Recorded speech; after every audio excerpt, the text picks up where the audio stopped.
ಧರ್ಮ ಸಂಸ್ಥಾಪನಾರ್ಥಾಯ ಸಂಭವಾಮಿ ಯುಗೆ ಯುಗೆ. ಹಾಯ್ ಫ್ರೆಂಡ್ಸ್, ಹೇಗಿದ್ದೀರಾ? ಇವತ್ತಿನ ಅದ್ಭುತ ವಿಡಿಯೋಗೆ ನಿಮ್ಮೆಲ್ಲರಿಗೂ ಆತ್ಮೀಯ ಸ್ವಾಗತ. ಪ್ರಯಾಗ್ರಾಜ್ ಮಹಾಕುಂಭ ಯಾತ್ರೆಯಲ್ಲಿ ಅಸಲಿಗೆ ಏನು ನಡೆಯಿತು? ಪ್ರಯಾಗ್ರಾಜ್ಗೆ ಹೋಗುತ್ತಿರುವ ಒಬ್ಬ ಸಾಧುವನ್ನ ಹೇಗೆ ಕೆಳಗಡೆ ಇಳಿಸಿದರು? ಆ ಸಾಧುಗೆ ಆದ ಅವಮಾನದಿಂದ ಆ ಸ್ಥಳದಲ್ಲಿ ಆದ ಅದ್ಭುತಗಳೇನು? ಇನ್ನು ಆ ಪರ್ಯಾಯಗಳೇನು? ಇನ್ನು ಆ ಅದ್ಭುತವನ್ನು ನೋಡಿದ ಜನರಿಗೆ ಏಕೆ ತಮ್ಮ ರೋಮಗಳು ನಿಂತುಕೊಂಡವು? ಸ್ನೇಹಿತರೆ, ಇವೆಲ್ಲದರ ಬಗ್ಗೆ ಇವತ್ತಿನ ವಿಡಿಯೋದಲ್ಲಿ ತಿಳಿದುಕೊಳ್ಳೋಣ ಬನ್ನಿ. ಅದು ಹೊಸ ವರ್ಷದ ಸಮಯದಲ್ಲಿ ಜನವರಿ ತಿಂಗಳಲ್ಲಿ ನಡೆಯುತ್ತಿರುವ ಮಹಾ ಕುಂಭಯಾತ್ರೆ. ಅದಕ್ಕಾಗಿಯೇ ಸಿದ್ಧತೆಗಳು ತುಂಬಾ ಅದ್ದೂರಿಯಾಗಿ ನಡೆಯುತ್ತಿದ್ದಾವೆ. ಈ ಕುಂಭಮೇಳದ ಬಗ್ಗೆ ಎಲ್ಲ ಕಡೆ ಕೂಡ ಮಾತನಾಡುತ್ತಿದ್ದಾರೆ. ಹಾಗೆಯೇ ಜನರು ಕೂಡ ಆ ಮಹಾಸಾಧುವಿನ ಆಗಮನಕ್ಕೋಸ್ಕರ ತುಂಬಾ ಆಸಕ್ತಿಯಿಂದ ಎದುರು ನೋಡುತ್ತಿದ್ದಾರೆ. ಏಕೆಂದ್ರೆ ಈ ಮಹಾಕುಂಭ ಮೇಳ 12 ವರ್ಷಕ್ಕೊಮ್ಮೆ ನಡೆಯುತ್ತದೆ. ಹಿಂದೂ ಸಂಪ್ರದಾಯದಲ್ಲಿ ಮಹಾ ಕುಂಭಮೇಳಕ್ಕೆ ಪ್ರತ್ಯೇಕವಾದ ಪ್ರಾಮುಖ್ಯತೆ ಇದೆ. ಈಗ 2025ರಲ್ಲಿ ಪ್ರಯಾಗ್ರಾಜ್ನಲ್ಲಿ ಮಹಾಕುಂಭ ಮೇಳ ನಡೆಯುತ್ತಿದೆ. ಒಟ್ಟಾರೆ 12 ವರ್ಷಗಳ ನಂತರ ಈ ಮಹಾಕುಂಭ ಮೇಳ ನಡೆಯುತ್ತಿದೆ. ಇಂತಹ ಪ್ರಯಾಗ್ರಾಜ್ನಲ್ಲಿನ ಮಹಾ ಮಹಿಮೆಯನ್ನು ಹೊಂದಿರುವ ಕುಂಭಮೇಳಕ್ಕೆ ದೇಶದ 4 ಮೂಲೆಗಳಿಂದ ನಾಗ ಸಾಧುಗಳ ಜೊತೆ ಭಕ್ತರು ಕೂಡ ಗುಂಪು ಗುಂಪುಗಳಾಗಿ ತೆರಳಿ ಬರುತ್ತಿದ್ದಾರೆ. ಹೊಸ ವರ್ಷದಲ್ಲಿ ಮಹಾಕುಂಭ ಮೇಳ ಜನವರಿ 13ರಂದು ಪ್ರಾರಂಭವಾಗಿ ಫೆಬ್ರವರಿ 26ಕ್ಕೆ ಮುಗಿಯುತ್ತದೆ. 45 ದಿನಗಳ ಕಾಲ ಈ ಮಹಾಕುಂಭ ಮೇಳ ನಡೆಯುತ್ತದೆ. ಈ 45 ದಿನಗಳ ಕಾಲದಲ್ಲಿ ಗ್ರಹಗಳು ಮತ್ತು ರಾಶಿಗಳ ಸ್ಥಾನಗಳಲ್ಲಿ ತುಂಬಾ ಬದಲಾವಣೆಗಳು ನಡೆಯುತ್ತವೆ. ಈ ಸಮಯದಲ್ಲಿ ಮಹಾಕುಂಭ ಮೇಳ ಸ್ನಾನ ಮಾಡುವುದರಿಂದ ಎಷ್ಟೋ ಪಟ್ಟು ಫಲಿತಾಂಶಗಳು ಸಿಗುತ್ತವೆ. ಉಜ್ಜಯಿನಿಯಲ್ಲಿ ನೆಲೆಸಿರುವ ರಾಮಾನಂದ್ಜಿ ಮಹಾರಾಜ್ ಕೂಡ ಪ್ರಯಾಗ್ರಾಜ್ನಲ್ಲಿ ನಡೆಯುತ್ತಿರುವ ಮಹಾಕುಂಭ ಮೇಳಕ್ಕೆ ಹೋಗಬೇಕೆಂದು ತುಂಬಾ ದಿನಗಳಿಂದ ಎದುರು ನೋಡುತ್ತಿದ್ದಾರೆ. ಆತನು ತನ್ನ ಜೀವನದಲ್ಲಿ ಅನೇಕ ಕುಂಭಮೇಳಗಳನ್ನು ನೋಡಿದ್ದಾರೆ. ಆತನು ಕೇವಲ ತನ್ನ 10ನೇ ವಯಸ್ಸಿನಲ್ಲಿ ಮನೆಯನ್ನ ಬಿಟ್ಟು ಉಜ್ಜಯಿನಿಗೆ ಬಂದರು. ಹಾಗೆಯೇ ಭಗವಂತನ ಮೇಲೆ ತನಗಿರುವ ಭಕ್ತಿಯನ್ನ ಸರ್ವಸ್ವವೆಂದು ಭಾವಿಸಿ ಭಿಕ್ಷಾಟನೆಯನ್ನ ಮಾಡುತ್ತಾ ತಮ್ಮ ಜೀವನವನ್ನ ಸಾಗಿಸುತ್ತಿದ್ದಾರೆ. ತುಂಬಾ ಮಂದಿ ಆತನ ಅದ್ಭುತಗಳನ್ನ ತಮ್ಮ ಕಣ್ಣಾರೆ ನೋಡಿದ್ದಾರೆ. ಒಂದೊಂದು ಸಾರಿ ಆತನು ಬೆಂಕಿ ಪೊಟ್ಟಣದ ಅವಶ್ಯಕತೆ ಇಲ್ಲದೇನೆ ದೇವರ ಮುಂದೆ ದೀಪವನ್ನು ಬೆಳೆಸುತ್ತಾರೆ. ಅಷ್ಟೇ ಅಲ್ಲದೆ ಆತನು ತಮ್ಮ ಭಕ್ತರಿಂದ ಕೇವಲ 20 ರೂಪಾಯಿಗಳನ್ನು ಮಾತ್ರವೇ ಕಾಣಿಕೆಯಾಗಿ ತೆಗೆದುಕೊಳ್ಳುತ್ತಿದ್ದರು. ಕೊನೆಗೆ ಬಡವರು ನಿರ್ಗತಿಕರ ಹಸಿವನ್ನು ನೀಗಿಸುವುದಕ್ಕೋಸ್ಕರ ಅದನ್ನು ಉಪಯೋಗಿಸುತ್ತಿದ್ದರು. ಇಂತಹ ಮಹಿಮೆಯನ್ನು ಹೊಂದಿರುವ ದಿವ್ಯ ಸಾಧುವನ್ನ ದರ್ಶನ ಮಾಡಿಕೊಳ್ಳುವುದಕ್ಕೆ ತುಂಬಾ ಮಂದಿ ಉಜ್ಜಯಿನಿಗೆ ಬರುತ್ತಿದ್ದರು. ಆದರೆ ಈಗ ಅವರಿಗೆ ಪ್ರಯಾಗ್ರಾಜ್ನಲ್ಲಿ ನಡೆಯುವ ಮಹಾಕುಂಭ ಮೇಳಕ್ಕೆ ಹೋಗುವ ಸಮಯ ಬಂದಿದೆ. ಇದಕ್ಕೋಸ್ಕರ ಅವರು 1 ತಿಂಗಳಿನಿಂದ ಸಿದ್ಧತೆಯನ್ನ ಮಾಡಿಕೊಂಡಿದ್ದಾರೆ. ಮೊದಲಿಗೆ ಅವರು ಕಾಲ್ನಡಿಗೆಯಲ್ಲಿ ಪ್ರಯಾಣ ಮಾಡಬೇಕೆಂದುಕೊಂಡಿದ್ದರು. ಆದರೆ ವಯಸ್ಸು ತುಂಬಾ ಆಗಿರುವುದರಿಂದ ತನ್ನ ಆರೋಗ್ಯದ ಕಾರಣ ನಾನು ಅಷ್ಟೊಂದು ದೂರ ನಡೆಯಲು ಸಾಧ್ಯವಿಲ್ಲವೆಂದು ಟ್ರೈನ್ ನಲ್ಲಿ ಪ್ರಯಾಗ್ರಾಜ್ಗೆ ಹೋಗಬೇಕೆಂದು ಪ್ಲಾನ್ ಮಾಡಿಕೊಳ್ಳುತ್ತಾರೆ. ಉಜ್ಜಯಿನಿಯಿಂದ ನೇರವಾಗಿ ಪ್ರಯಾಗ್ರಾಜ್ಗೆ ಹೋಗುವ ಶಿಪ್ರಾಯ ಎಕ್ಸ್ಪ್ರೆಸ್ ರಾತ್ರಿ 1 ಗಂಟೆಗೆ ಹೊರಡುತ್ತದೆ. ಅವರು ಅದರಲ್ಲಿ ಟಿಕೆಟ್ ಅನ್ನ ಕೊಂಡುಕೊಳ್ಳದೆ ರೈಲನ್ನ ಹತ್ತುತ್ತಾರೆ. ಅಂದ್ರೆ ಇವರು ಮಾಡಿದ ಈ ಒಂದು ಚಿಕ್ಕ ತಪ್ಪು, ಟಿಕೆಟ್ ಅನ್ನ ಕೊಂಡುಕೊಳ್ಳದೆ ಟ್ರೈನ್ ಅನ್ನ ಹತ್ತಿದ್ದರಿಂದ ನನಗೆ ಅವಮಾನವಾಗುತ್ತದೆ ಎಂಬ ಆಲೋಚನೆ ಅವರಿಗೆ ಬರಲಿಲ್ಲ. ರಾಮಾನಂದ್ ಜಿ ಮಹಾರಾಜ್ ಟ್ರೈನ್ ನಲ್ಲಿ ಸುಸಜ್ಜಿತವಾದ ಒಂದು ಅಪ್ಪರ್ ಬೆಡ್ ಅನ್ನ ನೋಡಿಕೊಂಡು ಶಾಲನ್ನ ಒತ್ತುಕೊಂಡು ನಿದ್ರೆ ಮಾಡುತ್ತಾರೆ. ಬೆಳಿಗ್ಗೆ 8 ಗಂಟೆ ಸುಮಾರಿಗೆ ದಾಮೋ ಸ್ಟೇಷನ್ ಗೆ ರೈಲು ಸೇರಿಕೊಂಡಾಗ ಎಲ್ಲರ ಟಿಕೆಟ್ ಗಳನ್ನ ವೆರಿಫಿಕೇಶನ್ ಮಾಡೋದಕ್ಕೆ ಟಿಸಿ ಬಂದರು. ಎಲ್ಲರೂ ಕೂಡ ಅವರವರ ಟಿಕೆಟ್ ಗಳನ್ನ ತೋರಿಸುತ್ತಿದ್ದಾರೆ. ಆಗ ಟಿಸಿ ರಾಮಾನಂದ್ ಜಿ ಮಹಾರಾಜ್ ಅವರನ್ನು ಕೂಡ ಟಿಕೆಟ್ ಕೊಡಿ ಎಂದು ಕೇಳುತ್ತಾರೆ. ಆಗ ರಾಮಾನಂದ್ ಜಿ, ನನ್ನ ಬಳಿ ಯಾವುದೇ ರೀತಿಯ ಟಿಕೆಟ್ ಇಲ್ಲ. ನನಗೆ ಶ್ರೀರಾಮನ ನಾಮವನ್ನು ಬಿಟ್ಟರೆ ಬೇರೆ ಯಾವ ಹೆಸರು ಕೂಡ ನನಗೆ ಗೊತ್ತಿಲ್ಲ. ಪ್ರಯಾಗ್ರಾಜ್ ನಲ್ಲಿ ನಡೆಯುತ್ತಿರುವ ಮಹಾಕುಂಭ ಮೇಳದ ದರ್ಶನಕ್ಕೆ ಹೋಗುತ್ತಿದ್ದೇನೆ. ದಯವಿಟ್ಟು ದರ್ಶನಕ್ಕೆ ಪರ್ಮಿಷನ್ ಅನ್ನ ಕೊಡಿ. ಆ ದೇವರು ನಿಮಗೆ ಒಳ್ಳೆಯದನ್ನ ಮಾಡುತ್ತಾನೆ ಎಂದು ಆತನು ಟಿಸಿಯನ್ನ ತುಂಬಾ ವಿನಮ್ರವಾಗಿ ಬೇಡಿಕೊಳ್ಳುತ್ತಾರೆ. ಆದ್ರೆ ಆ ಟಿಸಿ ಮುಸ್ಲಿಂ ಧರ್ಮಕ್ಕೆ ಸೇರಿದವನು. ಆತನು ತನ್ನ ಧರ್ಮಕ್ಕೆ ತುಂಬಾ ಕಟ್ಟುಬದ್ಧನಾಗಿದ್ದವನು. ಇನ್ನು ಆ ಸಾಧು ಮಹಾರಾಜರ ಬಳಿ ಟಿಕೆಟ್ ಇಲ್ಲದೆ ಇದ್ದಿದ್ದರಿಂದ ಅವರಿಗೆ ಅವಮಾನ ಮಾಡೋದಕ್ಕೆ ಶುರು ಮಾಡುತ್ತಾನೆ. ಉಚಿತವಾಗಿ ಬಂದು ರೈಲು ಪ್ರಯಾಣವನ್ನ ಮಾಡಬೇಕೆಂದುಕೊಂಡಿದ್ದೀಯಾ? ಟಿಕೆಟ್ ಅನ್ನ ಕೊಂಡುಕೊಳ್ಳುವುದಕ್ಕೆ ದುಡ್ಡಿಲ್ಲ ಅಂದ್ರೆ ಕಾಲು ನಡಿಗೆಯಲ್ಲಿ ಪ್ರಯಾಗ್ರಾಜ್ಗೆ ಹೋಗು ಎಂದು ಹೇಳುತ್ತಾ ಆ ರಾಮಾನಂದ್ ಜಿ ಮಹಾರಾಜ್ ಅವರ ಕುತ್ತಿಗೆ ಪಟ್ಟಿಯನ್ನ ಹಿಡಿದುಕೊಂಡು ರೈಲಿನಿಂದ ಕೆಳಗಡೆ ಇಳಿಸುತ್ತಾನೆ. ತಕ್ಷಣ ರೈಲನ್ನ ನಿಲ್ಲಿಸಿ ಆ ಸಾಧು ಮಹಾರಾಜನನ್ನ ಅವಮಾನಿಸಿ ಆ ದಾಮೋ ಸ್ಟೇಷನ್ ನಲ್ಲಿ ರೈಲಿನಿಂದ ಕೆಳಗಡೆ ಇಳಿಸುತ್ತಾರೆ. ಅದೇ ಸಮಯದಲ್ಲಿಯೇ ಆ ಟ್ರೈನ್ ಸ್ಟಾಪ್ ಕೂಡ ಅಲ್ಲಿಯೇ ಇದೆ. ಟ್ರೈನ್ ಅಲ್ಲಿ 15 ನಿಮಿಷಗಳ ಕಾಲ ನಿಂತುಕೊಳ್ಳುತ್ತದೆ. ಆದ್ರೆ ಆ ಮುಸ್ಲಿಂ ಟಿಸಿಗೆ ರಮಾನಂದ್ ಜಿ ಮಹಾರಾಜ್ ಅವರು ಒಬ್ಬ ಅದ್ಭುತ ಸಾಧು ಎಂದು ಗೊತ್ತಿಲ್ಲ. ಈಗ ನಡೆದ ಅದ್ಭುತ ಘಟನೆಯಿಂದ ದಾಮೋದರ ಸ್ಟೇಷನ್ ಪೂರ್ತಿಯಾಗಿ ನಡುಗುತ್ತದೆ. ಏಕೆಂದರೆ ಟ್ರೈನ್ 15 ನಿಮಿಷಗಳ ನಂತರ ಹೊರಡುವುದಕ್ಕೆ ಸಿದ್ಧವಾದಾಗ ಟ್ರೈನ್ ಅಸಲಿಗೆ ಮುಂದಕ್ಕೆ ಕದಲುತ್ತಿಲ್ಲ. ಯಾಕೋ ಟ್ರೈನ್ ಒಂದು ಕಡೆ ಸಿಕ್ಕಿಕೊಂಡಿರುವಂತೆ ಕಾಣಿಸಿತು. ಅದೇ ಸಮಯದಲ್ಲಿ ಆ ಸಾಧು ಮಹಾರಾಜ್ ಎದುರುಗಡೆ ಇದ್ದ ಒಂದು ಟೇಬಲ್ ಮೇಲೆ ಕುಳಿತುಕೊಂಡು ಧ್ಯಾನವನ್ನ ಮಾಡುತ್ತಿದ್ದಾರೆ. ಆದ್ರೆ ಈ ಕಡೆ ಟ್ರೈನ್ ಮಾತ್ರ ಕದಲುತ್ತಿಲ್ಲ. ಟ್ರೈನ್ ನ ಇಂಜಿನ್ ಕೆಟ್ಟು ಹೋಗಿರುವಂತೆ ಕಾಣಿಸಿತು. ಅರ್ಧ ಗಂಟೆಯ ನಂತರವೂ ಕೂಡ ಟ್ರೈನ್ ಮುಂದಕ್ಕೆ ಕದಲುತ್ತಿಲ್ಲ. ಮೆಕ್ಯಾನಿಕಲ್ ಇಂಜಿನಿಯರ್ಸ್ ಗಳನ್ನ ಕರೆಸಿ ಟ್ರೈನ್ ಇಂಜಿನ್ ಅನ್ನ ಚೆಕ್ ಮಾಡಿಸುತ್ತಾರೆ. ಆದ್ರೆ ಅದೇ ಟೈಮ್ ನಲ್ಲಿ ಇಂದಿನಿಂದ ಬೇರೆ ಟ್ರೈನ್ ಬರೋ ಅವಕಾಶ ಇದ್ದಿದ್ದರಿಂದ ಅಪಾಯ ಮತ್ತಷ್ಟು ಹೆಚ್ಚಾಗುತ್ತಾ ಹೋಯಿತು. ಆದ್ರೆ ಆಗೋ ಈಗೋ ಟ್ರೈನ್ ಇಂಜಿನ್ ಅನ್ನ ರಿಪೇರಿ ಮಾಡೋದಕ್ಕೆ ಶುರು ಮಾಡುತ್ತಾರೆ. ಆದ್ರೆ ಮೆಕ್ಯಾನಿಕಲ್ ಇಂಜಿನಿಯರ್ಸ್ ಗಳು ಟ್ರೈನ್ ಇಂಜಿನ್ ಅನ್ನ ಚೆಕ್ ಮಾಡಿದಾಗ ಸರಿಯಾಗಿ ಇದೆ ಎಂದು ಗಮನಿಸುತ್ತಾರೆ.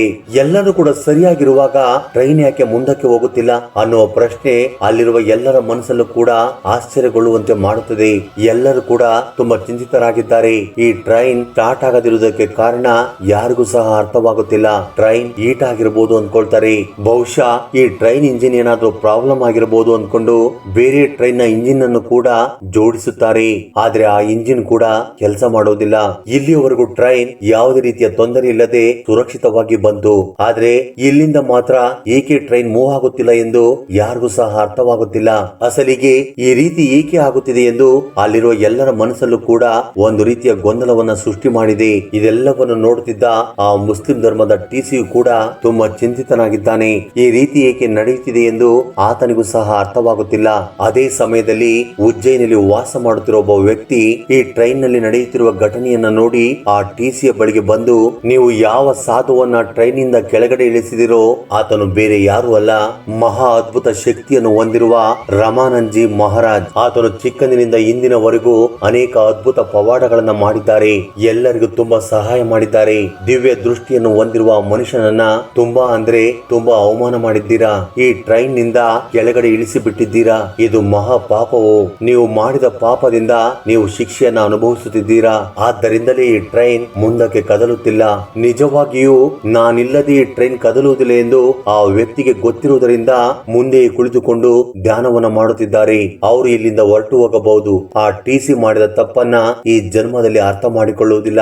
ಆದ್ದರಿಂದ ಆ ಟಿಸಿ ಹೇಗಾದ್ರೂ ಮಾಡಿ ತನ್ನ ತಪ್ಪನ್ನ ಅರ್ಥ ಮಾಡಿಕೊಳ್ಳಬೇಕೆಂದು ಆ ಅದ್ಭುತವನ್ನ ಎಲ್ಲರೂ ಸಹ ಕಣ್ಣಾರೆ ನೋಡುವಂತೆ ಮಾಡಿದರು. ಪ್ರಯಾಣಿಕರ ಮಾತನ್ನು ಕೇಳಿದ ನಂತರ ಆ ಟಿಸಿ ತನ್ನ ತಪ್ಪನ್ನ ಅರ್ಥ ಮಾಡಿಕೊಂಡನು.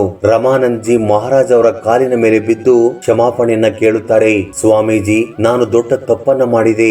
ನನ್ನ ಈ ಪದವಿಯನ್ನು ನೋಡಿಕೊಂಡು ಅಹಂಕಾರದಿಂದ ಮಾನವೀಯತೆಯನ್ನೇ ಮರೆತು ಹೋದೆ. ಪ್ರಪಂಚಕ್ಕೆ ಈ ಸಾಧುಗಳು ತುಂಬಾ ಜ್ಞಾನವನ್ನ ನೀಡಿದ್ದಾರೆಂದು ನಾನು ತಿಳಿದುಕೊಳ್ಳಲಾಗದೆ ಹೋದೆ. ಅಂತಾದ್ರಲ್ಲಿ ನಿಮಗೆ ಈ ಮಹಾಕುಂಭ ಮೇಳಕ್ಕೆ ಸಹಕರಿಸುವುದು ನನ್ನ ಪೂರ್ವ ಜನ್ಮದ ಪುಣ್ಯ. ನನ್ನಿಂದಾದ ಈ ತಪ್ಪಿಗೆ ನಿಮ್ಮ ಬಳಿ ಕ್ಷಮಾಪಣೆಯನ್ನ ಕೇಳುತ್ತಿದ್ದೇನೆ. ದಯವಿಟ್ಟು ನನ್ನನ್ನು ಕ್ಷಮಿಸಿ. ಮತ್ತೊಂದು ಸಾರಿ ಈ ತಪ್ಪು ನಡೆಯುವುದಿಲ್ಲ. ದಯವಿಟ್ಟು ಈ ಟ್ರೈನ್ ನಲ್ಲಿ ಕುಳಿತುಕೊಳ್ಳಿ. ನಿಮ್ಮ ಪ್ರಯಾಣವನ್ನ ಶುರು ಮಾಡಿ ಎಂದು ಆ ಟಿಸಿ ಬೇಡಿಕೊಳ್ಳುತ್ತಾನೆ. ಮಧ್ಯಾಹ್ನ 12 ಗಂಟೆ ಸಮಯವಾಗಿದೆ. ಟ್ರೈನ್ ದಾಮೋ ಸ್ಟೇಷನ್ ಅಲ್ಲಿ ಬೆಳಿಗ್ಗೆ 8 ಗಂಟೆಯಿಂದ ಮಧ್ಯಾಹ್ನ 12 ಗಂಟೆವರೆಗೂ ನಿಂತುಕೊಂಡಿದೆ. ಆ ಮುಸ್ಲಿಂ ಟಿಸಿ ತನ್ನ ತಪ್ಪನ್ನ ಅರ್ಥ ಮಾಡಿಕೊಂಡು ಆ ಸಾಧು ಮಹಾರಾಜ್ ನನ್ನ ಬೇಡಿಕೊಳ್ಳುತ್ತಿದ್ದಾರೆ. ಬೇರೆ ಟ್ರೈನ್ ಕೂಡ ಆ ಸ್ಟೇಷನ್ ಗೆ ಬರುವ ಸಮಯ ಹತ್ತಿರ ಬರುತ್ತಿದೆ. ರಮಾನಂದ್ ಜಿ ಮಹಾರಾಜ್ ಅವರು ಆ ಟ್ರೈನ್ ನಲ್ಲಿ ಕುಳಿತುಕೊಳ್ಳದೆ ಹೋದರೆ ನೂರಾರು ಪ್ರಯಾಣಿಕರ ಸಾವಿನ ಕಂಟಕವಿದೆ. ಆದ್ರೆ ರಮಾನಂದ್ ಜಿ ಮಹಾರಾಜ್ ಅವರು ತನ್ನ ಭಕ್ತರನ್ನ ತುಂಬಾ ಪ್ರೀತಿಸುತ್ತಾರೆ. ಇನ್ನು ಪ್ರತಿ ಭಕ್ತರಲ್ಲಿಯೂ ಕೂಡ ಆ ಭಗವಂತನನ್ನೇ ಕಾಣುತ್ತಾರೆ. ಅವರು ಯಾವುದೇ ಜೀವಿಗೂ ಕೂಡ ಹಾನಿಯಾಗಬಾರದೆಂದು ಅಂದುಕೊಳ್ಳುತ್ತಾರೆ. ಆದ್ದರಿಂದ ಯಾವುದೇ ಭಕ್ತರ ಪ್ರಾಣಕ್ಕೂ ಕೂಡ ಹಾನಿಯಾಗಬಾರದೆಂದು ಆ ಸಾಧು ಮಹಾರಾಜ್ ಟ್ರೈನ್ ಅನ್ನ ಹತ್ತುತ್ತಾರೆ. ಆದ್ರೆ ಆ ಸಾಧು ಮಹಾರಾಜ್ ಟ್ರೈನ್ ಅನ್ನ ಹತ್ತುವ ಮುನ್ನ ಆ ಟಿಸಿಗೆ 2 ಷರತ್ತುಗಳನ್ನ ಹಾಕುತ್ತಾರೆ. ಮೊದಲನೇ ಷರತ್ತು ಏನು ಅಂದ್ರೆ, ಯಾರಾದರೂ ಸಾಧು ಅಥವಾ ನಿಸ್ಸಹಾಯಕ ವ್ಯಕ್ತಿ ಟ್ರೈನ್ ನಲ್ಲಿ ಟಿಕೆಟ್ ಇಲ್ಲದೆ ಪ್ರಯಾಣ ಮಾಡುತ್ತಿದ್ದರೆ ಆತನ ಪರಿಸ್ಥಿತಿಯನ್ನು ಅರ್ಥ ಮಾಡಿಕೊಂಡು ಆತನಿಗೆ ಸಹಕರಿಸಬೇಕು. ಅದನ್ನ ಬಿಟ್ಟು ಆತನಿಗೆ ಅವಮಾನಿಸಬಾರದು. ಇನ್ನು 2ನೇ ಷರತ್ತು ಏನು ಅಂದ್ರೆ, ಈ ಮಹಾ ಕುಂಭಮೇಳ ಸಮಯದಲ್ಲಿ ಯಾರಾದರೂ ತೀರ್ಥಯಾತ್ರೆಯನ್ನ ಮಾಡಬೇಕೆಂದುಕೊಂಡರೆ ಆತನ ಬಳಿ ಟಿಕೆಟ್ ಇಲ್ಲದೆ ಹೋದರೂ ದುಡ್ಡು ಇಲ್ಲದೆ ಹೋದರೂ ಆತನ ಪ್ರಯಾಣಕ್ಕೆ ಅನುಮತಿಯನ್ನ ನೀಡಬೇಕು. ಅದನ್ನ ಬಿಟ್ಟು ಈ ರೀತಿಯಾಗಿ ಟ್ರೈನ್ ನಿಂದ ಕೆಳಗಡೆ ಇಳಿಸಬಾರದು. ಏಕೆಂದ್ರೆ ಯಾರಾದರೂ ತಮ್ಮ ಜೀವನದಲ್ಲಿ ತೀರ್ಥಯಾತ್ರೆಯನ್ನ ಮಾಡುವುದು ತುಂಬಾ ಪುಣ್ಯದ ಕೆಲಸ. ಅಂತವರಿಗೆ ಸಹಾಯ ಮಾಡಿದರೆ ನಿಮಗೂ ಕೂಡ ಪುಣ್ಯ ಸಿಗುತ್ತದೆ. ಆಗ ಟಿಸಿ ಈ 2 ಷರತ್ತುಗಳಿಗೆ ಒಪ್ಪಿಕೊಳ್ಳುತ್ತಾನೆ. ಆಗ ರಾಮಾನಂದಜಿ ಮಹಾರಾಜ್ ಅವರು ಇದಕ್ಕೂ ಮೊದಲು ಎಲ್ಲಿ ಕುಳಿತುಕೊಂಡಿದ್ದರೋ ಅಲ್ಲಿಯೇ ಅವರನ್ನ ಗೌರವಯುತವಾಗಿ ಕೂರಿಸುತ್ತಾರೆ. ಈಗಲೇ ಅದ್ಭುತ ನಡೆಯುತ್ತದೆ. ಇಲ್ಲಿಯವರೆಗೂ 5 ಗಂಟೆಗಳ ಕಾಲ ಕೆಲಸ ಮಾಡಿದ ಇಂಜಿನ್ ಒಂದೇ ಸಾರಿಗೆ ಸೈರನ್ ಹಾಕಿ ಹೊರಡುವುದಕ್ಕೆ ಸಿದ್ಧವಾಗುತ್ತದೆ. ಇನ್ನು ಲೋಕಲ್ ಪೈಲಟ್ ಟ್ರೈನ್ ಅನ್ನ ಸ್ಟಾರ್ಟ್ ಮಾಡುತ್ತಿದ್ದಾಗೇನೆ ಟ್ರೈನ್ ಕದಲುವುದಕ್ಕೆ ಶುರು ಮಾಡುತ್ತದೆ. ಇದನ್ನೆಲ್ಲ ನೋಡುತ್ತಿದ್ದರೆ ಆ ಟ್ರೈನ್ ರಾಮಾನಂದಜಿ ಮಹಾರಾಜ್ ಅವರ ಆಗಮನಕ್ಕೋಸ್ಕರ ವೇಟ್ ಮಾಡುತ್ತಿತ್ತು ಅನಿಸುತ್ತದೆ ಅಲ್ಲವೇ? ಆ ರಾಮಾನಂದಜಿ ಮಹಾರಾಜ್ ಅವರು ಟ್ರೈನ್ ನಲ್ಲಿ ಕುಳಿತುಕೊಂಡ ತಕ್ಷಣ ಟ್ರೈನ್ ಮುಂದಕ್ಕೆ ಹೋಗುವುದಕ್ಕೆ ಶುರು ಮಾಡುತ್ತದೆ. ಟ್ರೈನ್ ನಲ್ಲಿ ಪ್ರಯಾಣ ಮಾಡುತ್ತಿರುವ ಪ್ರತಿಯೊಬ್ಬರು ಕೂಡ ಆ ಅದ್ಭುತವನ್ನ ಕಣ್ಣಾರೆ ನೋಡಿದರು. ಇನ್ನು ಅವರೆಲ್ಲರೂ ಕೂಡ ಆ ರಾಮಾನಂದಜಿ ಮಹಾರಾಜ್ ಅವರಿಗೆ ಭಕ್ತರಾಗಿ ಹೋದರು. ಸಾಯಂಕಾಲ 4:30 ಆ ಟ್ರೈನ್ ಪ್ರಯಾಗ್ರಾಜ್ಗೆ ಸೇರಿಕೊಳ್ಳುತ್ತದೆ. ಅಲ್ಲಿ ರಾಮಾನಂದಜಿ ಮಹಾರಾಜ್ ಅವರು ಇಳಿದ ನಂತರ ತುಂಬಾ ಮಂದಿ ಭಕ್ತರು ಅವರನ್ನ ಭೇಟಿಯಾಗಲು ಬಂದರು. ಆ ಅದ್ಭುತವನ್ನ ಕಣ್ಣಾರೆ ನೋಡಿದ ಈ ಟ್ರೈನ್ ನಲ್ಲಿದ್ದ ಜನರು ತುಂಬಾ ಜನರ ಬಳಿ ತಮ್ಮ ಅನುಭವವನ್ನ ಹಂಚಿಕೊಂಡರು. ಈ ಅದ್ಭುತವಾದ ಘಟನೆ ನಡೆದ ನಂತರ ಪ್ರಯಾಗ್ರಾಜ್ ಕುಂಭಮೇಳಕ್ಕೆ ಹೋಗುವುದಕ್ಕೆ ಭಕ್ತರ ಸಂಖ್ಯೆ ಮತ್ತಷ್ಟು ಹೆಚ್ಚಾಗುತ್ತಾ ಹೋಯಿತು. ರಾಮಾನಂದಜಿ ಮಹಾರಾಜ್ ಪ್ರಯಾಗ್ರಾಜ್ ನನ್ನ ತಲುಪಿದ ತಕ್ಷಣ ತುಂಬಾ ಮಂದಿ ಭಕ್ತರು ಪ್ರಯಾಗ್ರಾಜ್ ಮಹಾಕುಂಭ ಮೇಳಕ್ಕೆ ಹೋಗುವುದಕ್ಕೆ ಆಸಕ್ತಿಯನ್ನ ತೋರಿಸುತ್ತಿದ್ದಾರೆ. ಆದ್ದರಿಂದ ಮಹಾಕುಂಭ ಮೇಳಕ್ಕೆ ಹೋಗುವುದಕ್ಕೆ ಶಿಪ್ರಾ ಎಕ್ಸ್ಪ್ರೆಸ್ ನಲ್ಲಿ ಟಿಕೆಟ್ ಇಲ್ಲದೆ ಪ್ರಯಾಣ ಮಾಡಿದರೆ ಯಾರು ಕೂಡ ತಡೆಯುವುದಿಲ್ಲ. ಏಕೆಂದ್ರೆ ಇದು ರಾಮಾನಂದಜಿ ಮಹಾರಾಜ್ ಅವರ ಮೊದಲ ಷರತ್ತು. ಸೊ ಸ್ನೇಹಿತರೆ, ಈ ಘಟನೆಯಿಂದ ನೀವು ಏನು ಕಲಿತುಕೊಂಡಿದ್ದೀರಾ? ನೀವು ಯಾವ ಧರ್ಮದವರೇ ಆಗಿದ್ದರೂ ಪರವಾಗಿಲ್ಲ, ಸಾಧುಗಳಿಗೆ ಗೌರವವನ್ನ ನೀಡಿ, ಹಾಗೆಯೇ ನಿಸ್ಸಹಾಯಕ ಸ್ಥಿತಿಯಲ್ಲಿರುವ ಮನುಷ್ಯರಿಗೆ ಸಹಾಯ ಮಾಡಿ. ಈ ವಿಡಿಯೋ ನೋಡಿದ ನಂತರ ನಿಮ್ಮ ಅಭಿಪ್ರಾಯ ಅನಿಸಿಕೆಗಳನ್ನ ಕಮೆಂಟ್ ಬಾಕ್ಸ್ ಅಲ್ಲಿ ಕಮೆಂಟ್ ಮಾಡಿ. ಹಾಗೆ ಈ ವಿಡಿಯೋ ನಿಮ್ಗೆ ಇಷ್ಟವಾಗಿದ್ದರೆ ದಯವಿಟ್ಟು ಲೈಕ್ ಮಾಡೋದನ್ನ ಮರೆಯಬೇಡಿ. ಜೈ ಶ್ರೀ ಕೃಷ್ಣ ವಾಸುದೇವ. ಧನ್ಯವಾದಗಳು.